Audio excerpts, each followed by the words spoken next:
PGIMS की तरफ से आपकी न्यू रिक्वायरमेंट का नोटिफिकेशन आउट हुआ है। इस वीडियो में बात करेंगे क्या क्वालिफिकेशन रखी गई है, किस हिसाब से आपका सिलेक्शन प्रोसेस रहने वाला है और कौन कौन से कैंडिडेट्स जो फॉर्म फिल कर सकते हैं। देखिए, ये पोस्ट ग्रेजुएट रहने वाला है, तो ये गवर्नमेंट की जॉब रहने वाली है। जो कैंडिडेट एलिजिबल हैं तो आप लोग यहाँ फॉर्म फिल कर सकते हैं। बाकी इस वीडियो में बात करेंगे कि आपकी एलिजिबिलिटी रखी गई है, कि आपके यहाँ पे क्वालिफिकेशन मांगी जा रही है, सिलेक्शन प्रोसेस क्या रहने वाला है और कौन कौन से कैंडिडेट हैं जो यहाँ पे अप्लाई कर सकते हैं। इसके लिए वीडियो लास्ट तक जरूर चेकआउट करना। अगर आपको कोई डाउट रह जाता है तब भी आप कमेंट सेक्शन में कमेंट कर सकते हो। और इससे पहले देखिए, अगर कहीं से भी कोई भी रिक्वायरमेंट आती है, अगर आप लोगों से मिस आउट होती है तो चैनल को सब्सक्राइब कर लेना, बेल आइकन ऑल पे कर लेना, जिससे आने वाली जो भी रिक्वायरमेंट हो आपको टाइम टू टाइम पता चल जाए। एक बार चैनल को सब्सक्राइब कर लोगे तो आने वाली कहीं से भी कोई भी रिक्वायरमेंट होगी आपसे मिस आउट नहीं होगी। बेल आइकन ऑल पे कर लेना, जिससे आपको टाइम टू टाइम नोटिफिकेशन के माध्यम से पता चल जाए। ये बात करें क्या रिक्वायरमेंट आने वाली, देखिए ये इनकी ऑफिशियल वेबसाइट रहने वाली है https://pgimi.education.in। ये एडवर्टाइजमेंट नंबर रहने वाला है। हमने आपको कई बार बताया भी है, अगर किसी भी वैकेंसी का खासकर एडवर्टाइज। चलिए बात करते हैं इस हिसाब से क्या आपका यहाँ पे सिलेक्शन प्रोसेस आने वाला है। जैसे हमने आपको बता दिया, ये इनका एडवर्टाइजमेंट नंबर रहने वाला है। अब यहाँ देखेंगे तो आपको स्टार्टिंग में दिखेगी टोटल वैकेंसी। यहाँ पे जो रिक्वायरमेंट आने वाली है ग्रुप बी सी कैटेगरी की रिक्वायरमेंट आने वाली है, यानी आपकी परमानेंट पोस्ट रहने वाली है। और ये जो पोस्ट रहने वाली group B group C category में आपके यहाँ सारी रिक्वायरमेंट्स होंगी। अब बात करें इस वैकेंसी की, पहले तो लास्ट डेट क्या रहने वाली, फॉर्म कब से स्टार्ट है, तो इनकी एप्लीकेशन फॉर्म स्टार्ट है। ये इनकी ऑफिशियल वेबसाइट रहने वाली, लास्ट डेट रहने वाली है 4 अगस्त 2025। अगर आप इससे पहले वीडियो देख रहे हैं तो आप फॉर्म फिल कर सकते हैं, कोई भी प्रॉब्लम नहीं रहने वाली। हाँ, अगर आप वीडियो बाद में देख रहे हैं, हो सकता है डेट बढ़े, अगर डेट बढ़ेगी भी तो वीडियो के माध्यम से आपको बता दिया जाएगा। बाकी अगर आप इसमें एलिजिबल हैं तो आप यहाँ पे एलिजिबिलिटी क्राइटेरिया चेकआउट कर सकते हैं। एप्लीकेशन फ़ीस की बात कर लेते हैं। अगर आप यूआर कैटेगरी से बिलोंग करते हैं तो आपके लिए 1500 रुपीज़ रहने वाली है, ओबीसी वालों के लिए। अगर आप SC ST कैंडिडेट हैं तो आपके लिए 800 रुपये रहने वाली है। ये आपकी सिंपली एप्लीकेशन फ़ीस रहने वाली है। अब बात करें यहाँ पे पेमेंट मोड कराएंगे तो credit card, debit card, net banking, ये आपके यहाँ पे नेट बैंकिंग का रहने वाला है। ऐसे UPI से आपके यहाँ पेमेंट नहीं होगी, क्योंकि वहाँ पे काफ़ी टाइम से आपकी प्रॉब्लम हो जाती है। आगे बात कर लेते हैं तो इनकी मोस्ट इम्पॉर्टेंट कितनी पोस्ट रहने वाली, कौन कौन सी रिक्वायरमेंट रहने वाली। तो जो पहली वैकेंसी रहने वाली है लीगल असिस्टेंट की रिक्वायरमेंट रहने वाली, पोस्ट कोड आपके सामने ये रहा, ग्रुप बी कैटेगरी की रहने वाली। एक रिक्वायरमेंट है कि UR कैटेगरी में। इसी बात देखेंगे तो लैब GR टेक्नीशियंस की रहने वाली, यानी लैब टेक्नीशियंस की आपके यहाँ पे जो रिक्वायरमेंट है 31 रिक्वायरमेंट है। UR की 12 रहेंगी, SC की 1 रहेगी, ST की 1 रहेगी, OBC की 11 वैकेंसी, SC की EWS की 6 रिक्वायरमेंट रहने वाली है। और बात करें नंबर 3 पे तो एक्सरे टेक्नीशियंस की रहने वाली, टोटल 6 रिक्वायरमेंट है, 5 UR की रहेंगी, एक EWS कैटेगरी में रहने वाली है।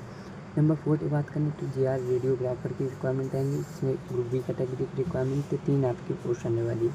नंबर 5 पे बात करें तो OT टेक्नीशियंस की रिक्वायरमेंट रहने वाली, टोटल आपके यहाँ पे 4 रिक्वायरमेंट रखी गई। आपकी एक UR कैटेगरी रहेगी, एक SC की रहेगी, बाकी ST की आपकी 2 रिक्वायरमेंट रहने वाली।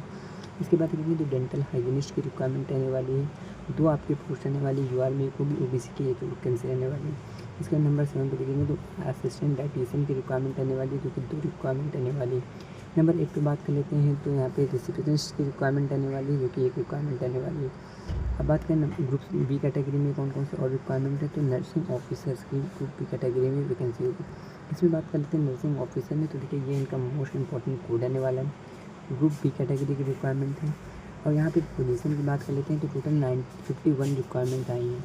इसमें तो UR कैटेगरी की 2 रिक्वायरमेंट है, SC की 8 रिक्वायरमेंट है, ST की 6 रिक्वायरमेंट है, OBC की टोटल 14 रिक्वायरमेंट है और EWS की 3 रिक्वायरमेंट रहने वाली है।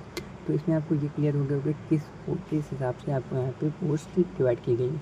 अगर आप में से जिन भी कैंडिडेट को फिलहाल नोटिफिकेशन चाहिए तो लिंक व्हाट्सएप के डिस्क्रिप्शन में प्रोवाइड कर देंगे, आप वहाँ से जाकर फुल नोटिफिकेशन रीड कर सकते हो।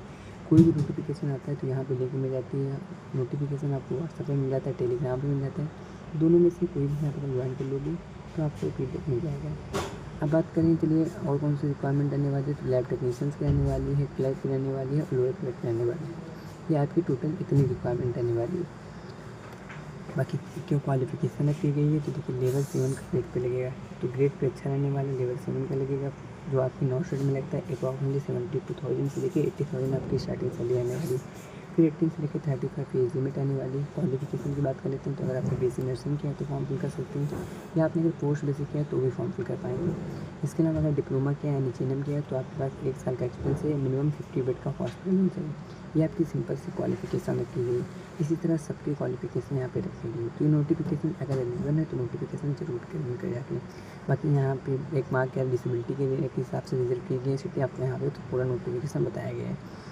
अब बात करें यहाँ पे रिजर्वेशन किस हिसाब से आने वाला, देखिए अब इस यहाँ पे जो एज रिलैक्सेशन रखा गया है, अगर आप SC/ST कैंडिडेट हैं तो आपके लिए 5 साल का एज रिलैक्सेशन रहने वाला है। अगर आप OBC से बिलोंग करते हैं तो आपके लिए 3 साल एज रिलैक्सेशन रखा गया है। अगर आप विकलांग कैटेगरी से हैं तो आपके लिए 10 साल रखा गया है, क्योंकि ये सेंट्रल गवर्नमेंट की रिक्वायरमेंट है। इस हिसाब से आपका एज रिलैक्सेशन रखा ही जाता है।